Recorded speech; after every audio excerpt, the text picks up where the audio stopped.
안녕하세요. 반갑습니다. 지난달에 조금 날짜를 바꾸어서 좀 쉬기도 하고 했는데요. 오늘 이제 육조단경 제 10번째 챕터예요. 부촉부 마지막 챕터인데요. 오늘 하고 넷째 주 하면은 이제 육조단경 강의는 끝이 납니다. 그래서 이게 마지막 결론 부분이고 또 실제로 육조현행대사가 가르친 육조단경의 뜻이 요약해서 아주 잘 드러나는 그런 부분이라서 아주 어떻게 보면은 감동적이기도 하고 우리가 가장 중요시하게 얘기해야 되는 우리 인식의 문제를 다시 한번 얘기를 하고 있는 그런 부분입니다. 자, 본문 바로 보도록 하겠습니다. 제10부촉품인데요. 육조대사께서 조사께서 하루는 문인, 부패와 지성, 법달, 신의, 지상, 지통, 지철, 지도, 법진, 법여 등을 불러 말씀하셨다. 이제 마지막 당부하는 말씀이에요. 제자들 다 불러놓고 너희들은 다른 사람과 같지 않아 내가 멸도한 뒤에 각각 한 지방의 스승이 될 것이므로 내가 이제 너희들에게 슬법하는 것을 가르쳐서 근본 종지를 잃지 않게 하겠다. 여기에 모였던 그런 데는 제자들은 일반 보통 제자들이나 신도들이 아니라 육조현행대사가 보기에도 본인의 법을 충분히 이어받아서 다른 지방으로 가서 법을 펼 수 있는 그런 제자들이에요.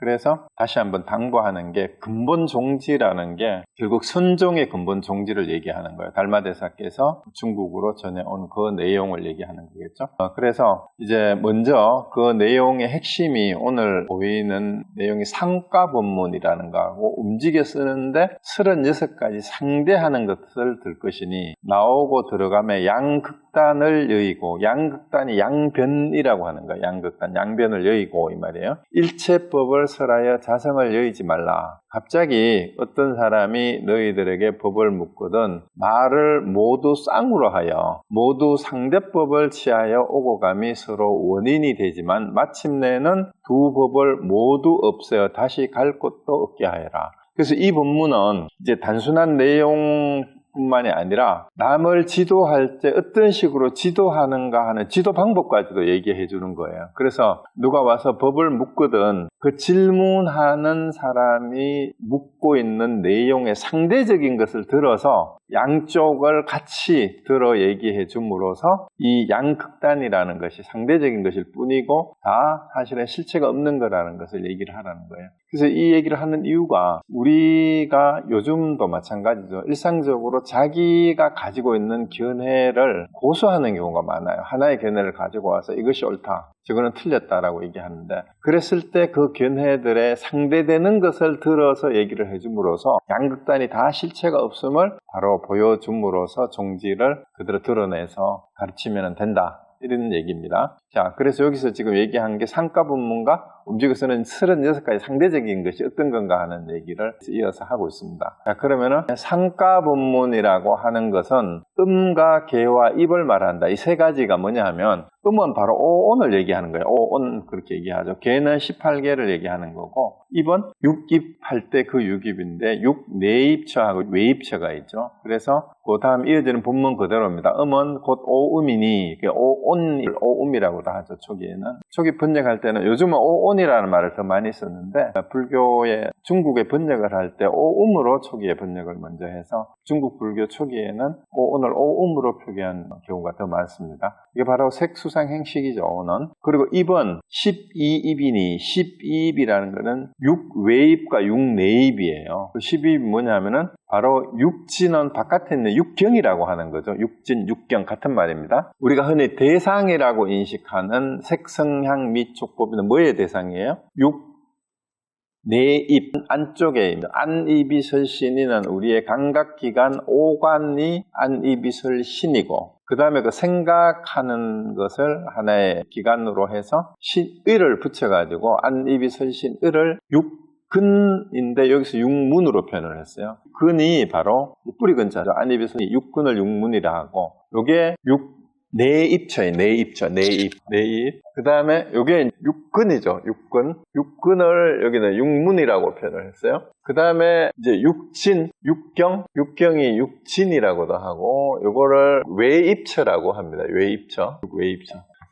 그래서 요거 12입벌, 이번 요걸 얘기하는 거고. 그 다음에 개는 뭐냐 하면은 18개로 육진과 육문과 육식을 합쳐서 18개라고 얘기를 한다라고 얘기를 하는데, 요거는 이제 기초 교리를 하신 분들은 다 이제 아는 내용이에요. 육근, 육경 혹은 육진. 그 다음에 육근이 인식기관에 뭐예요? 안에 있는 안입이설신이니까 감각기관의 주체적인 측면이라면은 요 대상이 되는 것이 육진이잖아요. 그죠? 그런데 이 주관하고 객관이 자동으로 인식이 되는 것이 아니라 요것의 육근의 작용을 할 때 육진이 인식이 되는 거예요. 그게 육식이에요. 그죠?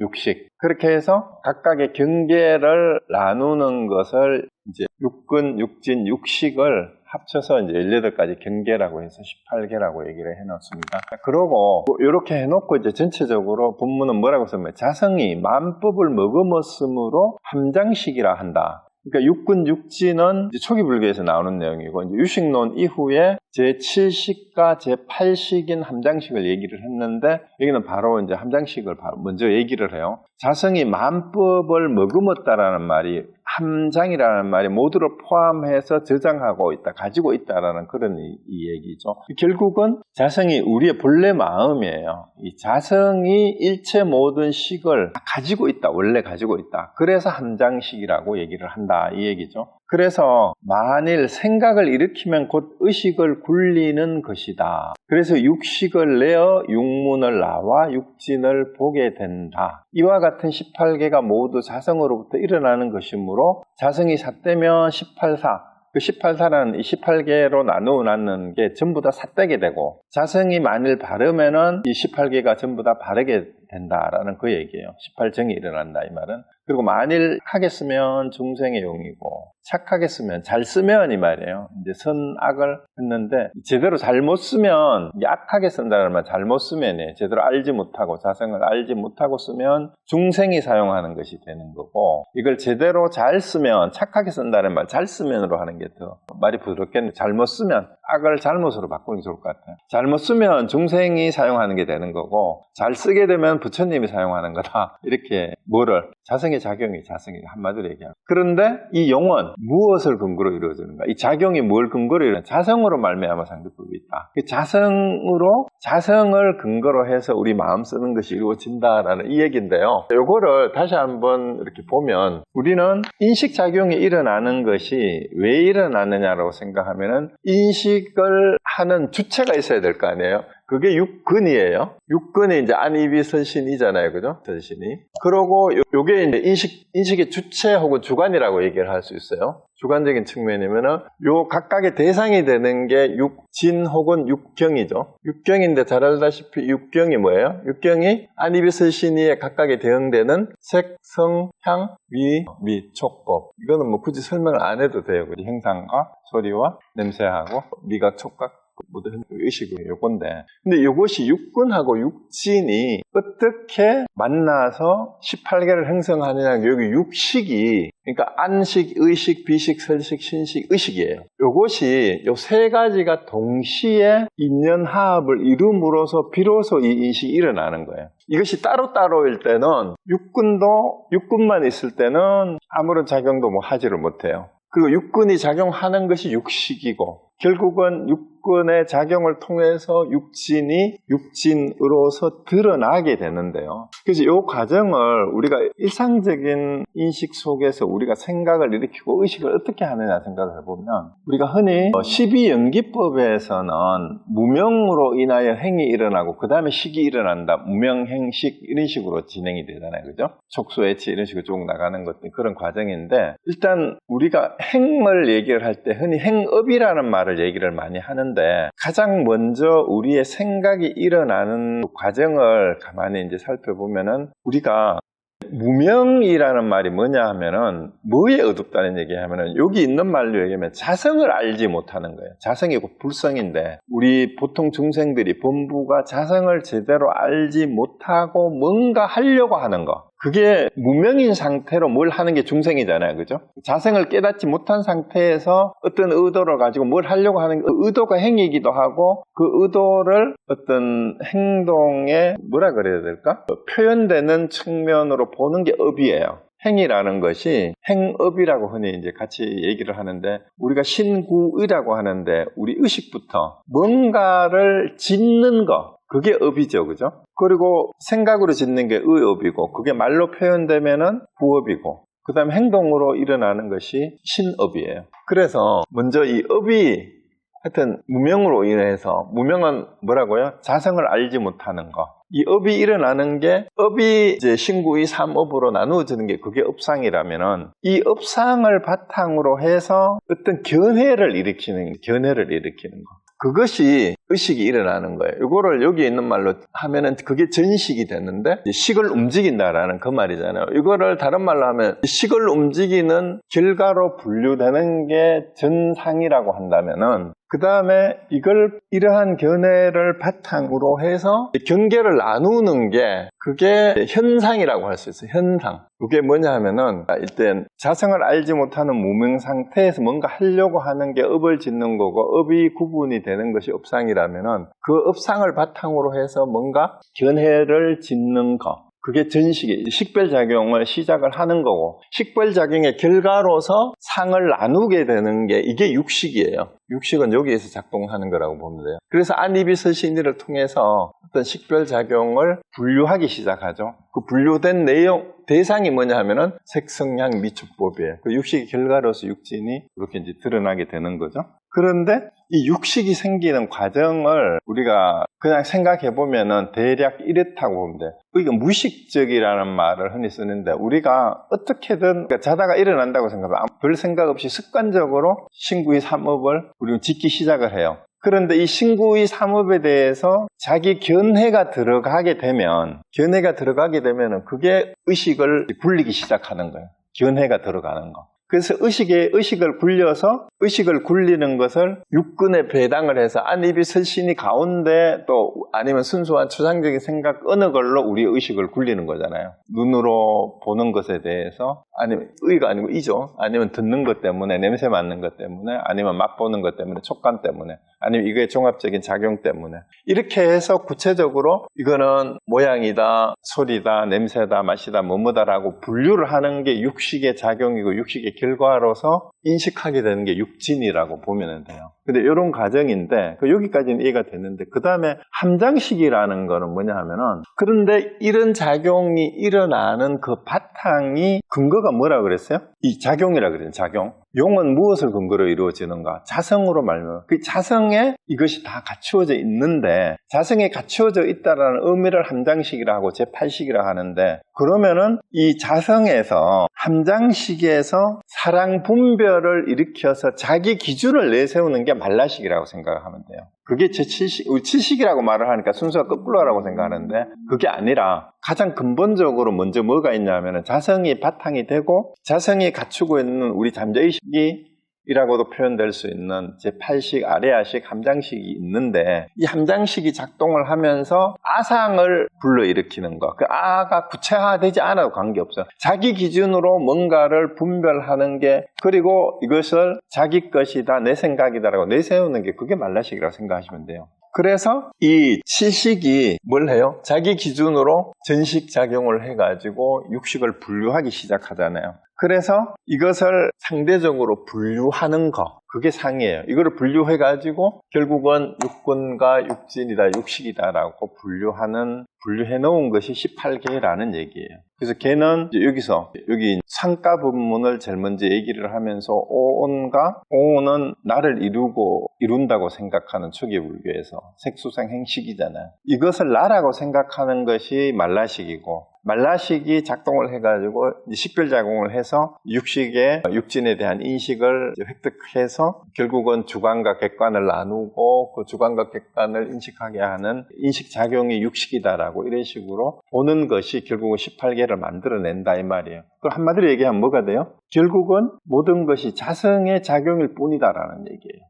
이거를 뭐 오늘 얘기를 하든 육군 육식 임시 8개를 얘기를 하든 그래서 이 자성으로 말미암아서 상대적인 모든 것이 일어나는데 근데 이제 이 색성양 미첩법 가운데에도 상대적인 것이 무수히 일어나요. 무수히 일어나는데 아무리 많이 일어나더라도 이것은 자성의 작용일 뿐인데 우리가 일상생활에서 가장 많이 일어나는 상대적인 것 36가지를 예를 들면은 이런 거다 하고 그 다음에 이제 36가지 상대적인 것을 얘기를 해준다라는 그 얘기예요. 그런데 여기에서 하나 분명하게 넘어가야 되는 게 자성의 모든 것이 갖추어져 있기 때문에 함장식이라고 할 뿐이고 결국은 잘 되고 못 되고 삿되게 되고 바르게도 되는 이유가 결국은 자성의 작용이 바로 됐을 때 바른 거고 자성의 작용이 이게 잘못되면은 삿된 것이 된다라는 그 얘기인데 그래서 이거를 상가분문을 3가지 18개가 어떻게 일어나는가를 얘기해 준 다음에 18개 가운데에서 상대적인 대표적인 36가지 바깥 세계에서 분류되는 거를 이제 예를 들어 줍니다. 그래서 다음 페이지 보면은 바깥 경계인 물질 세계는 5가지 상대가 있다. 이건 이제 나누어서 설명하는 거예요. 우리가 알고 있는 이 세상에 대한 인식이죠. 이 우주에 대한 인식일 수도 있어요. 5가지 상대가 있는데 하늘과 땅이 상대적인 것이고 해와 달이 상대고 밝음과 어둠이 상대고 음과 양이 상대고 물과 불이 상대다. 이게 대표적인 물질 세계에 대한 대표적인 5가지를 지금 상대적인 걸 얘기를 하고 있는 거예요. 근데 이제 지난번에 강의에서 측천부하고 중종이 설관을 내시를 보내가지고 물었을 때 했던 본문이 뭐예요? 생멸과 밝음과 어둠에 대한 얘기를 했었잖아요. 그런데 여기서 이제 그런 상대적인 것을 대표적인 것을 쭉 총정리를 하는 겁니다. 그래서 이제 물질 세계의 5가지 상대적인 것이 결국은 이렇게 10개가 되죠. 각각이 나누면은.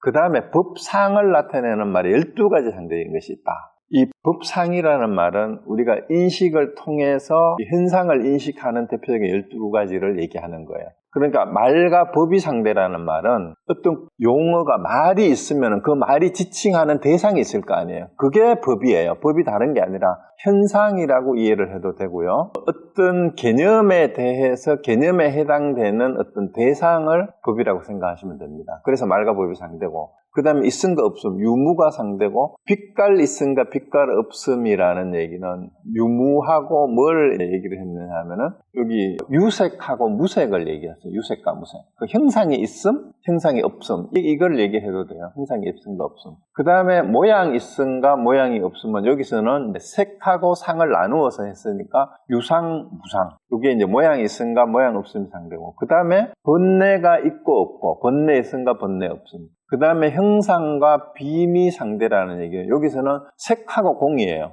형상과 빔이라는 말은 색, 즉 시공. 어쩌면 색공이라고 했을 때 더 이해가 빠를 수도 있어요. 색과 공. 색과 공이 상대고 그 다음에 움직임과 고요함이 동정입니다. 움직임과 고요함이 상대고 그 다음에 맑음과 흐림이 상대고 청탁입니다. 청탁. 맑은 것과 흐린 것. 깨끗한 것과 흐린 것 이렇게 얘기해도 돼요. 맑은 것, 흐림. 그 다음에 범부와 성인이 상대고 승려와 소견이 상대며 늙음과 젊음이 상대고 큰 것과 작은 것이 상대다. 이것이 12가지의 상대다. 이게 법상을 나타내 이거고 그 다음에 또 예를 드는데 자성이 작용을 일으키는 데는 19가지의 상대가 있다. 길고 짧음이 상대고 삿됨과 바름이 상대며 어리석음과 지혜로움이 상대고 우매함과 슬기로움이 상대며 어지러움과 고요함이 상대고 자애로움과 독함이 상대고 그 다음에 계와 그릇됨, 계를 올바로 지키는 거하고 계를 어기는 거를 얘기하는 거예요. 그 다음에 고듬과 굳음이 상대고 실다움과 헛됨은 이거는 실하고 허실. 그 다음에 험함과 평탄함은 평탄함한 거하고 험한 거. 그 다음에 번뇌와 보리가 상대고 항상함과 덧없음, 상과 무상이죠. 그 다음에 불쌍히 여긴과 해치는 거. 이거는 우리가 흔히 말하는 자비심할 때 비를 얘기해. 비하고 해라는 말은 애처롭게 여겨서 불쌍히 여기는 마음이 비인데 그래서 동정심을 가지고 불쌍히 여기는 감싸는 마음이 아니라 그걸 해치려고 하는 마음이 비하고 해를 이렇게 상대적으로 놨어요. 그 다음에 기쁨과 성냄이 상대며 중과 인색한 말은 베푸는 거예요. 주고 주자, 이건 사자죠. 그 다음에 간자를 썼는데 인색할 간자입니다. 주고 베풀고 인색하는 거. 이게 상대적인 거고. 그 다음에 나아간과 물러남이 상대고 생겨난과 없어짐이니까 생멸이죠. 이거는. 그 다음에 법신과 육신이 상대적인 거. 법신은 진리 그 자체를 얘기하는 거고 육신은 우리 형상이 있는 몸을 얘기하는 거잖아요. 그 다음에 하신과 보신이 상대다. 하신은 인간의 몸으로 드러나는 것을 얘기하는 거고 보신은 수행의 결과로서 얻게 된다라는 것을 얘기하는 것이 보신이에요. 이것이 곧 19가지의 상대니라. 이렇게 해서 36가지를 이런 식으로 물질 경계의 5, 그 다음에 법상을 나타내는 12가지, 그 다음에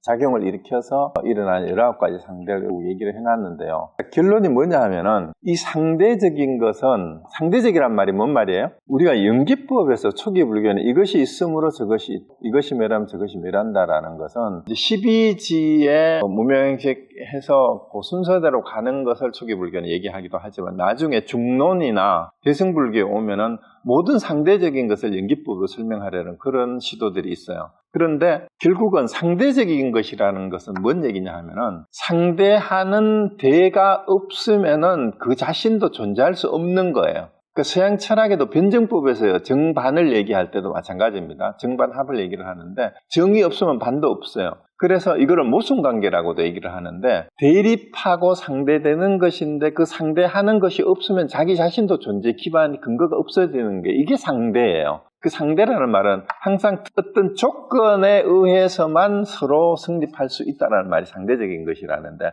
그럼 이 결론이 뭐냐 하면은 둘 다 상대적인 것이기 때문에 완전하지 못하고 어느 상대하는 것이 있으므로 자기 자신도 비로소 있다라는 그 얘기예요. 그것도. 그리고 결론은 뭐냐 하면은 상대적인 것은 둘 다 뭐라는 얘기예요? 실체가 없다는 얘기예요. 둘 다 실체가 없다. 그런데 여기에 들어가 있는 게 실체가 없다 그러면은 여러분이 이제 의문을 가지는 게 길고 짧음, 크고 작고, 밝고 어두운 거, 맑고 흐리고 이런 거는 상대적이라는 것이 늙고 이해가 되는데 번뇌와 보리조차도 상대다라고 얘기했을 때 법신과 육신족다도 상대라고 얘기했을 때 법신은 원래 있는 진리 그 자체 아닙니까? 그 다음에 번뇌하고 보리는 깨달음인데 그게 어떻게 상대적인 것이냐? 여기에서 여러분이 쏘구면 안 된다 이 말이에요. 보리라는 말도 법신이라는 말도 진리라는 말도 옳다는 말도 결국은 그러다라는 말하고 상대적인 것일 뿐이라는 걸 알게 되면은 참다운 진리나 참다운 깨달음은 이 말조차도 넘어서 있다라는 그 얘기가 되는 거예요.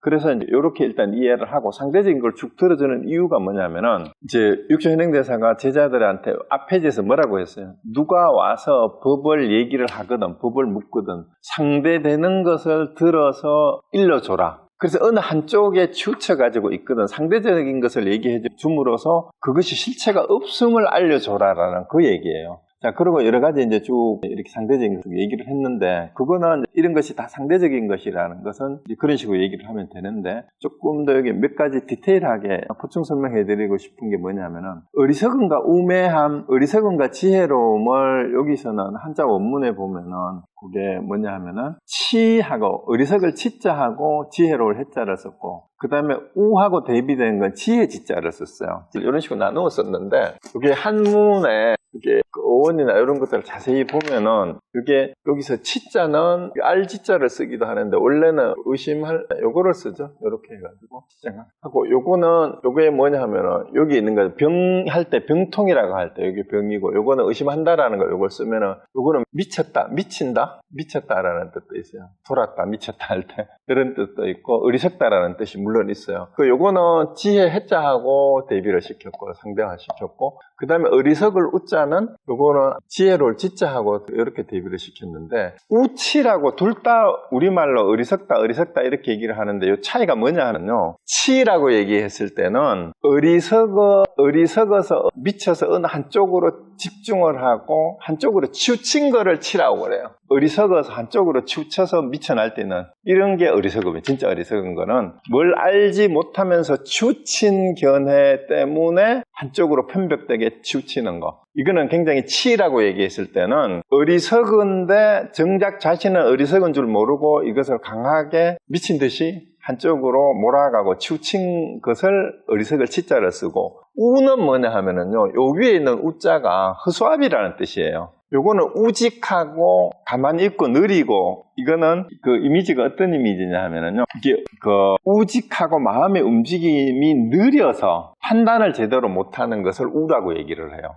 그 바보 같다라고 얘기할 때, 요거는 오히려 미쳐서 날뛰듯이 한쪽으로 치우친 게 치고, 요거는 우는 바보같이 아무것도 못하고 느리고 허수아비처럼 아무것도 판단 능력도 없는 거를, 근데 똑같은 어리석임도 좀 다르죠. 요거는 우리가 바보같이 아무것도 못하는 게 우고, 이거는 치는 자기 딴에는 뭔가 열심히 하는데 치우쳐 있는 거, 그것이 치예요. 그래서 어리석음도 이미지가 조금 다릅니다. 고지식한 게 우고. 그 다음에 여기서 상대적인 것 가운데 우리가 이 상대적인 것을 정확하게 이해를 하면 뭘 버릴 수 있는가 하면은 아상을 버리고 나하고 상대가 다름을 인정할 수 있는 것을 우리가 배울 수가 있어요. 그리고 여기에 또 상대되는 것 가운데 중간에 우매한 것, 슬기로움, 지혜로운 것 상도 있는데, 여기에 뭐가 있냐 하면 고듬과 구분이 상대며라는 그게 있죠. 개와 그릇됨이 상대고 있는데, 구듬과 고듬이 상대라는 얘기는 우리가 흔히 바른 것은 좋은 것이고 옳은 것이라고 생각하는데 굽은 것은 안 좋은 거라고 생각을 하는데, 우리 혜암 스님이 즐겨 우리 제자들한테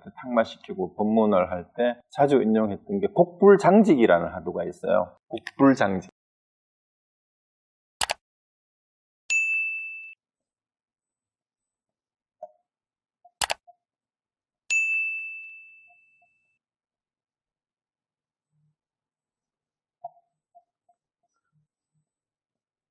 이 화두를 여러분이 꼭 참고를 해서 이 타파를 하면은 참 좋을 것 같아요. 이게 뭐냐면, 저도 제 성격이 굉장히 모나고 일종의 결벽증 비슷한 게 있어가지고, 이게 옳은 거는 옳고 내 기준이 너무 분명해가지고 내 기준에서 벗어나면은 용납을 못하고 그랬던 적이 많았어요. 그래서 굉장히 그랬는데, 이 화두를 하고 나서, 곡불장직 화두를 하고 나서 제가 저를 돌아보니까 제 자신이 얼마나 모나고 나 스스로 내 기준을 내세워가지고 옳고 그른 것, 고든 것과 굽은 것을 내가 구분을 하고 있었는가 하는 것을 많이 뉘우치게 됐었어요. 그래서 아까 얘기했듯이 제가 정말로 우치 가운데 우보다는 굉장히 치의 어리석음에 가까운 한쪽에 추친 견해를 가지고 옳다고 주장하는, 그게 참 많았던 것 같아요. 근데 똑똑한 사람일수록 우보다는 치하는 어리석음이 굉장히 많아요. 왜냐하면 자기가 다 알고 자기가 똑똑하고 내 것이 옳다라고 주장하는 거기에 사람들이 완전 미치거든요.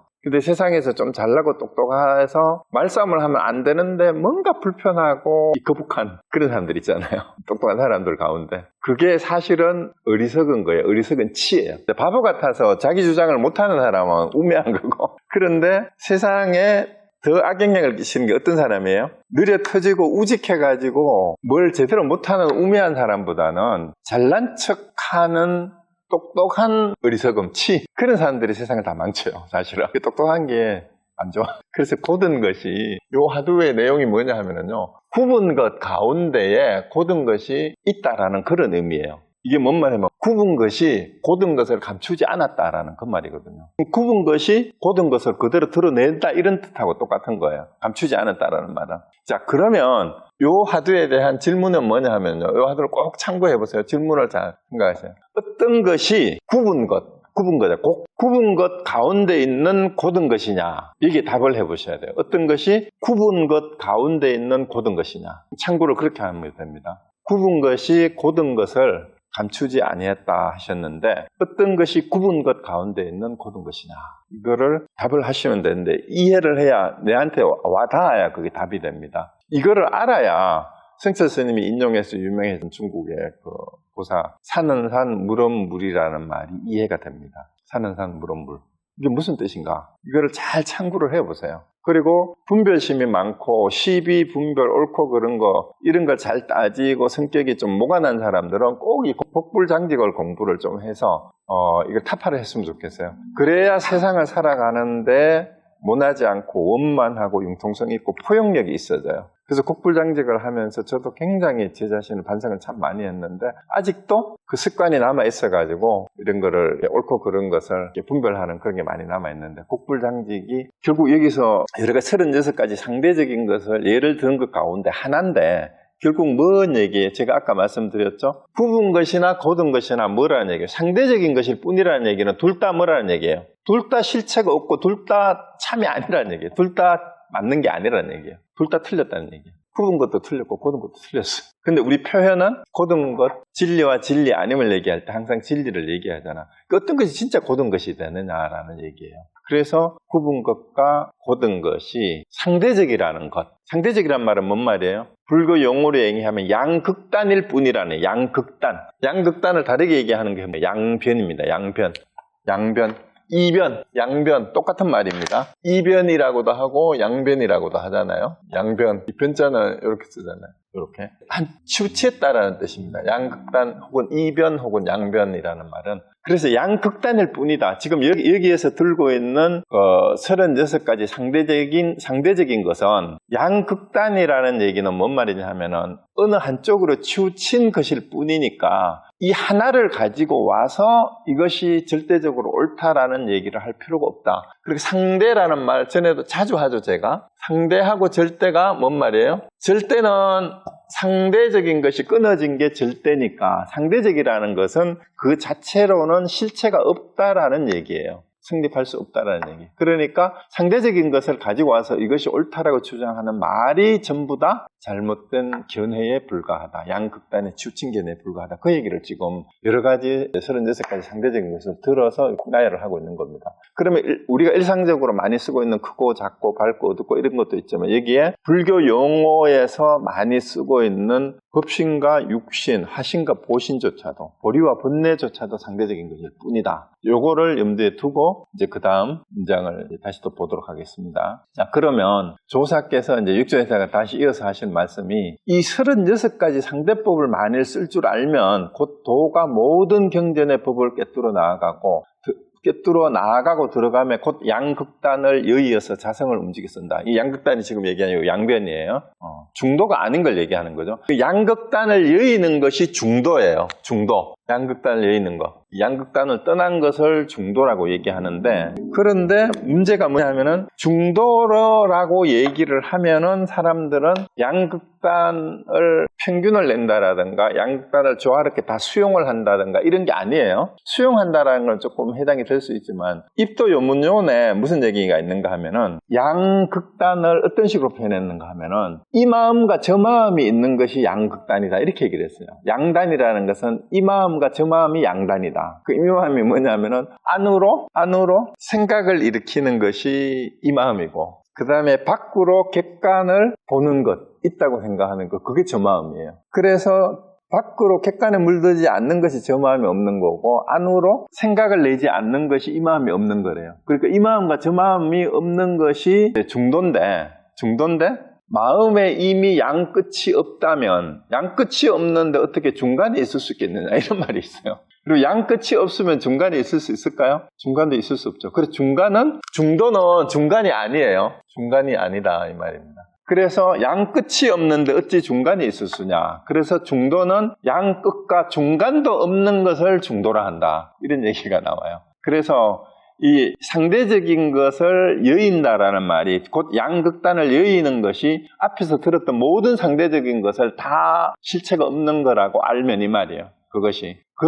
그것은 전부 다 어디서 자성을 움직였으며 그 극단이 없는 본래 본바탕이 그대로가 자성인데 그게 불성인데 그것을 제대로 쓸 때 다른 사람과 함께 말함에 있어서 밖으로는 상에서 상을 떠나고 그러니까 밖으로는 우리가 분별했던 게 모든 게 상이잖아요. 이 상이라는 말이 상대적인 상을 떠난다라는 말은 금강경을 우리가 공부할 때 구라마집바는 서로상자로 번역을 했고 현장 스님은 여기다가 마음신자를 써서 생각상자를 썼는데 산스크리트 원문에 이게 산야라 그랬어요. 이 산야는 결국은 상대적으로 분별한 어떤 대상화한 모든 것이 그게 상이에요. 근데 그 분별을 대상화 짓는 가장 근본이 결국은 우리 인식작용일 뿐이니까 생각상자를 썼고 그러고 생각상자를 생각의 작용을 통해서 분류했는 상대화시켰다라는 의미에서 서로상자를 쓴 거예요. 어떤 걸 쓰든지 간에 그렇게 분류한 상대적인 것에서 상을 떠났다는 말이에요. 그 상에 집착하지 않고 이 말이에요.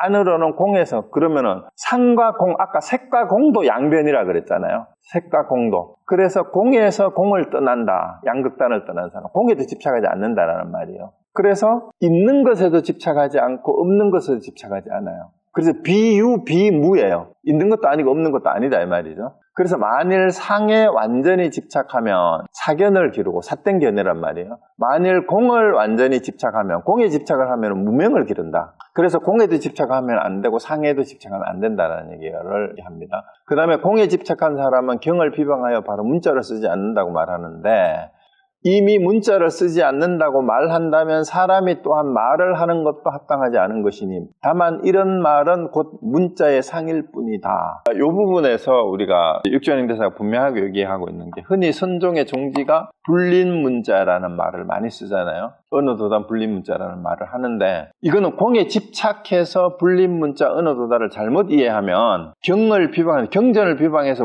바로 문자를 쓰지 않는다. 경전은 흔히 우리가 잘못 스님들이 팔만대장경은 똥 닦는 휴지다 이러니까 경전은 필요 없다. 그런 의미가 아니라는 얘기예요. 이거는 공에 떨어진 거예요. 공에 집착한 사람은. 이미 문자를 쓰지 않는다고 말한다면 그 말도 문자 아니냐 이 말이에요. 언어도단 불린 문자라는 말도 문자고 경전은 똥 닦는 휴지다라고 하는 것도 말이잖아. 그 말을 어떻게 하는데? 그 말은? 그래서 그런 말을 하는 사람, 그 말도 또한 합당하지 않게 되는 거니까 함부로 경전을 비방하면 안 된다 이 말입니다. 다만 이런 말은 곧 문자의 상일 뿐이다. 문자를 따라가는 거예요. 그 말을 따라가는 거 안 돼요. 그래서 이 선가의 경구 생각나는 게 있어야 돼요. 그죠? 돌을 던지면 똥개는 돌을 쫓아가지만 사자는 돌을 던지는 사람을 문다라는 얘기처럼 이 문자의 상을 따라가면 안 된다 이 말입니다.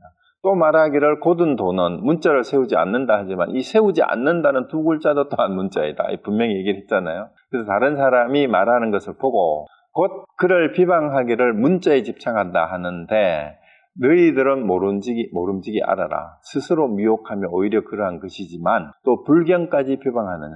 경을 비방하지 말라. 제의 업장이 헤아릴 수 없다. 그래서 이 제자들에게 당부하는 말이에요. 우리가 마음을 깨치면 그만이다 라고 얘기하는 말을 듣고 언어도단 불린문자라는 말을 듣고 혹시 이 제자들이 너희들이 스스로 미혹함이 오히려 그렇다 이 말이에요. 그래서 불린문자라는 얘기를 하면서 다른 사람들이 문자에 집착한다라고 비방하는데 그런 비방하지 말아라는 얘기예요. 이건 뭔 말입니까? 지금 선종의 제자들에게 이건 뭘 얘기하는 거예요? 교정을 함부로 업신여기지 말아라는 이 얘기를 하고 있는 거예요. 그래서 우리 불교 선 공부를 좀 했다는 사람들이 흔히 교정의 이론이나 지식이다, 아름아리다 이런 식으로 비판을 많이 하는데 그러다가 보니까 무식한 것이 마치 제대로 선을 하는 것이냐 자기가 경전을 모르는 것이 무슨 자랑인 것처럼 얘기하는 이런 경우도 간혹 있어요.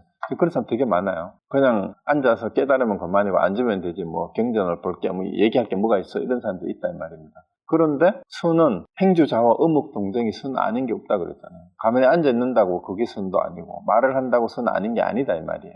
그래서 함부로 경전이나 문자를 쓰는 것을 비방해서도 안 된다면 그것이 옳은 말이냐 아니냐를 판단을 해야 되지 문자를 쓴다고 해서 문자에 끄달려서 이걸 비방하면 안 된다는 그거는 불경을 비방하는 게 된다. 그래서 경을 비방하지 마라. 제의 업장이 헤아릴 수 없다. 그래서 분명하게 경고하는 거예요. 그래서 이제 교정에 대해서도 그런 얘기를 함부로 하면 안 된다 이 말입니다. 경전이 뭐가 문제냐? 경전의 뜻을 제대로 알지 못하는 그게 문제지 이 말입니다. 자, 이렇게 분명히 했고 그 다음에 만일 밖으로 상에 집착하여 법을 만들어서 참을 구하거나 혹은 도량을 넓게 세워서 있고 없는 허물과 근심을 말한다면 이런 사람은 몇 겁이 지나도 견성하지 못한다. 이거는 스님들이 불사하는 거를 이제 반성을 해야 돼요. 절만 크게 짓는다고 그게 무슨 불사냐 이 말입니다. 도량을 넓게 세워서 있고 없는 허물과 근심을 말한다면 이런 사람은 몇 겁이 지나도 견성하지 못할 것이다. 그런 게 아니다 이 말이에요. 그래서 법에 집착해서 진리를 참을 구한다가 이렇게 하면 안 된다는. 다만 듣고 법을 의지하여 수행할 것이며 또 100가지 물건을 생각지 아니하여 도의 성품을 막히게 하지 말아라. 만일 설법을 듣고 닥지 아니하면 닦는다는 말 실천한다는 얘기예요. 법문을 듣고 그 법문대로 실천하지 아니하면 사람으로 하여금 도리어 삿된 생각을 내게 하니 다만 법을 의지하여 수행해서 상해무 없이 법을 베풀어라. 아주 추상 같아요. 제자들에게 너희들은 이제 공부가 어느 정도 되고 앞으로 다른 지방에 가서 지도를 해야 될 사람이다. 제대로 지도를 해야 되는데 잘못 가르치면 안 된다는 얘기입니다. 수행을 실천을 제대로 해라 말이에요. 그 법문을 들었으면. 그리고 너희들이 만일 깨닫고 이를 의지하여 말하고 이를 의지하여 쓰며 이를 의지하여 행하고 이를 의지하여 지으면 곧 근본 정지를 잃지 않으리라. 그래서 이 가르침을 제대로 듣고 깨달아서 그대로 행해야 이 종지를 달마대사께서 전하신 부처님의 마음의 근본 뜻, 이것을 잃지 않을 것이다. 그래서 만일 어떤 사람이 너희들에게 뜻을 물을 때 유를 물으면 물어서 대답하고 물을 물으면 유로서 대답하며 범부를 물으면 성인으로서 대답하고 성인을 물으면 범부로서 대답하고 두 도가 서로 원인이 되어 중도의 뜻이 나게 할 것이며 한 번 물으면 한 번 대답하고 나머지 물으면 한결같이 이렇게 대답하면 이치를 잃지 않느니라. 즉 상대적인 것을 들어 보여줌으로써 그 상대적인 것이 다 사실은 서로의 조건이 될 뿐이고 서로의 원인이 될 뿐이니까. 왜? 범부가 없으면 부처도 없고 부처가 없으면 범부도 없다. 이 얘기를 분명히 이해를 해라라는 얘기입니다. 유와 무도 그런 관계다. 그래서 중도는 이거를 다 떠난 것이 그것이 진짜 중도다. 그 얘기입니다. 그래서 가령 어떤 사람이 묻기를 어떤 것을 어둠이라고 하느냐 하면 대답하기를 밝음이 인이고 어둠이 연이 되어 밝음이 없어지면 곧 어둠이다라고 하라. 이제 밝음과 어둠은 지난번에도 나왔었죠. 그래요? 그래서 밝음으로서 어둠을 나타내고 어둠으로서 밝음을 나타내는 것이며 오고 감이 서로 원인이 되어 중도의 뜻을 이루는 것이니 나머지 물음에도 모두 이와 같이 하라. 너희들이 후에 법을 전할 때에도 이것에 의지하여 번갈아 서로 가르쳐서 종지를 잃지 않도록 하라. 저는 이 부분을 보면서 옛날에 이 부분을 처음 봤을 때도 이제 왠지 가슴이 뛰고 야, 우리가 상대적인 것에 치우쳐가지고 늘 좋은 것 나쁜 것이 밝은 것을 좋은 거라 하시라고 생각하고 부처만 좋은 거고 이런 식으로 생각했는데 밝은 거 어둠조차도 중생과 부처조차 두 가지 양극단일 뿐이다라는 것을 이제 이해를 하고 감을 잡아야 돼요. 우리가 인생을 살다가 보면은 오르막이 있으면 내리막이 있다 이런 얘기를 흔히 하잖아요. 근데 아니면은 어려움이 지나고 나면은 어둠이 지나면 밝음이 온다 이렇게 얘기를 하는데 그것도 순차적으로 이해하면 안 돼요. 여기에서 상대적이라는 말은 양극단이라는 말은 뭔 얘기냐면은 오른막이 곧 내리막이라는 걸 아셔야 된다는 얘기예요. 왜? 오른막에서 제자리에서 방향만 바꾸면은 그게 오른막이 아니죠. 내리막이죠. 그래서 어떤 사람에게는 서로 걸어가다가 오른막을 올라갈 때 내려오는 사람을 만나면은 똑같은 지점에서 보는데 나는 올라가는데 그 사람 내려가잖아요. 그러면은 인생에서의 오른막과 내리막도 밝은 거 어두움도 그와 마찬가지라는 얘기예요. 그와 마찬가지. 늘 상대적이에요. 그러니까 오른막이 아니고 내리막이 아니고 밝음도 밝음이 아니고 어두움도 어둠이 아니다. 이게 뭔 말일까요? 둘 다 양극단일 뿐이고 실체가 없는 참이 아니다 이 말이에요. 이런 건 원래 없다. 원래 없다라는 말 이해하셔야 돼요. 생멸이 본래 없다. 그러니까 우리가 윤회를 벗어난다라는 거는 생멸을 상대적으로 태어나서 사라지고 이런 식으로 이해하면은 윤회를 벗어날 수가 없어요. 생멸이라고 하는 것이 본래 없다라는 걸 아는 것이 윤회가 본래 없다는 걸 아는 것이고 벗어날 것도 본래 없다를 아는 것이 진짜 윤회를 벗어나는 거다라는 그 얘기하고 똑같은 겁니다. 근데 이러한 상대적인 얘기를 육조은행대사가 하는 이유는 제가 생각하기에는 불교의 연기법에서 비롯돼 가지고 이렇게 왔지만 중국 문화 자체가 중국의 전통적인 사상이 이런 상대적인 것을 들어서 어리석은 견해에 빠지지 말라는 얘기는 불교뿐만 아니라 노자, 장자, 심지어 유교, 주역 이런 데에서 늘 있어요. 그래서 우리 노자 도덕경이나 장자를 제가 인용을 했는데요. 주역도 마찬가지입니다. 주역도 음양 사상 8개를 얘기하지만 그것이 다 상대적인 움직임일 뿐이다라는 얘기를 주역에서 얘기하는 게 그거예요.